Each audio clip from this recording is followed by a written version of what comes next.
This is the download from Sounds Profitable, the most important news from this week and why it matters to people in the business of podcasting. I'm Manuela Bedoya. And I'm Shreya Sharma. Today, the IAB cites digital audio as the fastest growing digital ad sector. Anchor Language Update embraces global podcasting, and Adweek launched their own podcast network. Let's get started. Good news for those in the world of digital advertising. Your efforts are working extremely well, according to the International Advertising Board. On Tuesday, the IAB published an article titled, Digital Advertising Soared 35% to $189 billion in 2021, according to the IAB Internet Advertising Revenue Report. Not the catchiest of headlines, but the article is full of good news. Quote, the growth is consistent with a recent study from Harvard Business School, commissioned by IAB, which showed the internet economy has grown 7 times faster than the U.S. economy over the past 4 years and now accounts for 12% of the U.S. GDP. End quote. Digital advertising in general might be up, but there's a tiny bit of news for the world of podcasting. Digital video, social media, and search revenue are all trending upward, but digital audio has outpaced them all. According to one of the IAB's highlights, digital audio took home the highest year-over-year growth at 57.9%, totaling $4.9 billion. There's a lot changing in the world of advertising. Both this and previous episodes cover the small evolutions required to adapt to new tech, legislation, and industry standards. Despite it all, podcasts are still bringing in the money.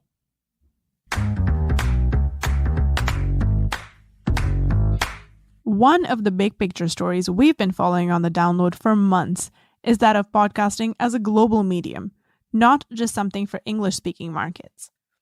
The biggest news on that front was posted last Thursday on the official blog of Spotify's podcast hosting platform, Anchor. As of Thursday, Anchor Web supports 35 languages. Here's a quote from the blog. One of our biggest goals is to ensure that creators everywhere have access to all the robust tools and features Anchor has to offer.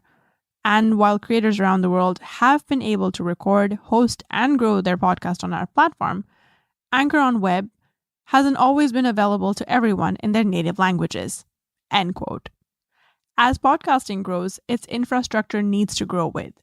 Localizing websites built for a different language is difficult even under the best conditions. A major player now allows sites built on their service to be available in 35 languages. This is a big step in the direction where podcasts do not always default to English.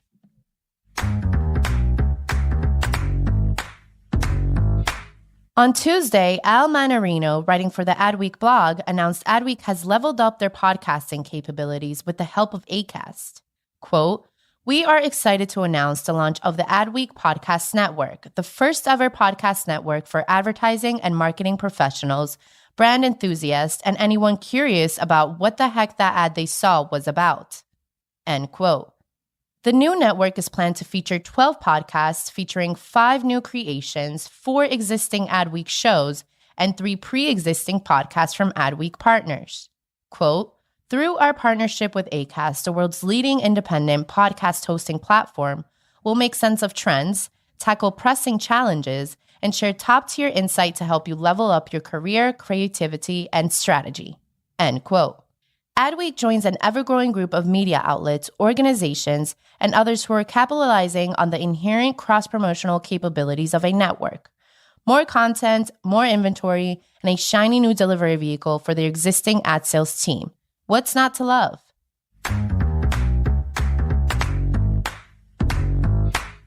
Next up, there's a changing of the guard happening at Ad Results Media. On Tuesday, Business Wire reported CEO Marshall Williams is stepping down from his position.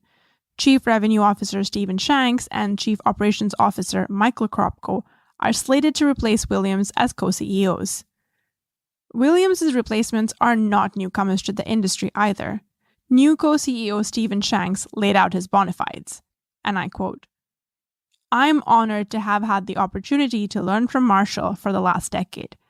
I've enjoyed purchasing some of the first podcast ads, negotiating some of the largest buys in the history of podcasting, developing 360-degree integrated ad concepts, building sponsorships from the ground up, and ultimately fueling the industry up to $2 billion in ad revenue. I'm thrilled to work with our team to further innovate and deliver performance for our clients." End quote. While ARM, which is short for Ad Results Media, looks to the future with 2 new CEOs and a former as chairman, it's worth acknowledging Williams' contribution over the last 2.5 decades.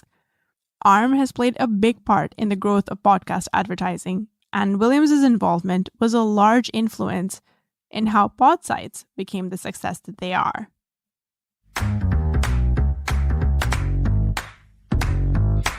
The Download has covered multiple articles about upcoming privacy changes on larger platforms and how they'll affect advertising. On Monday, Lara O'Reilly, writing for Insider, published an article showing projections on just how much some of the biggest ad buyers stand to lose from Apple's app tracking transparency update. Quote, "The fallout from Apple's major privacy update is expected to continue well past the first year of its rollout, with a new analysis estimating the change could dent Meta, YouTube, Snap, and Twitter's revenues by almost $16 billion in total this year." End quote. Facebook parent company Meta is projected to take the biggest hit with a revenue impact of 9.7%, just edging out Snapchat owner Snap's 9.6% loss. Though where Snap is losing just under $550 million, Meta stands to lose $12.8 billion. Quote, "The change forced many advertisers to reassess their marketing and shift spend into channels that are less reliant on Apple's tracking identifier, such as offline advertising or Apple's own search ad products." End quote. This humble podcast news aggregation podcast wishes to point out podcast ads are a pre-existing channel that are in no way reliant on Apple's tracking identifier.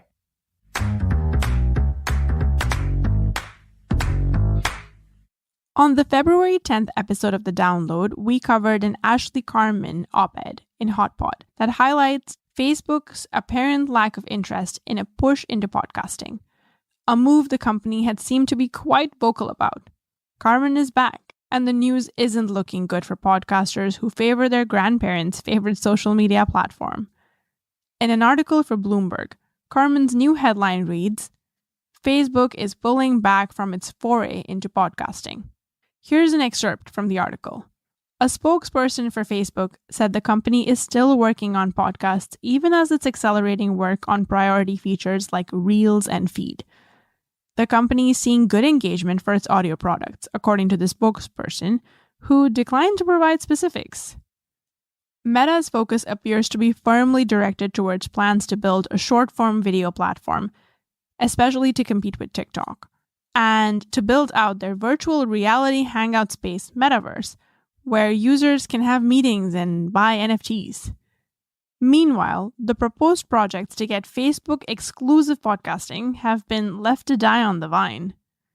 Carman's reporting reveals that multiple contractors who had been brought on to create content for both Facebook's podcasting arm as well as their social audio platform have not had their contracts renewed. Notably, Facebook sponsored Podcast Movement last August, yet was absent from Podcast Movement Evolutions last month. Still, all hope is not lost. Carman's reporting ends with an anecdotal evidence that might suggest there's still a use case for podcasting on Facebook. I quote, "But even Facebook's limited podcasting efforts have been a source of growth for some content providers. TYT Network, which produces political programming, said Facebook is its second most popular listening platform after Apple Podcasts." End quote.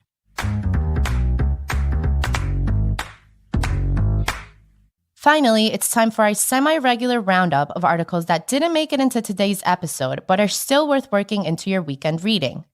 The first, titled, "Ariel Shapiro Joins The Verge as Lead Reporter for HotPod by Odd White."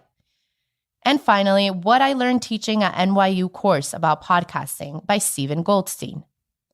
As always, the links to every article mentioned on an episode of The Download can be found in the episode details. And that was The Download from Sounds Profitable. I know we went through these fast, so be sure to check out the links to every article mentioned right in your podcast listening app, or on soundsprofitable.com/thedownload. And thanks for sticking with us as we continue to make tweaks to this grand experiment to give you the best stories you might have missed from the past week. I'm Manuela Bedoya.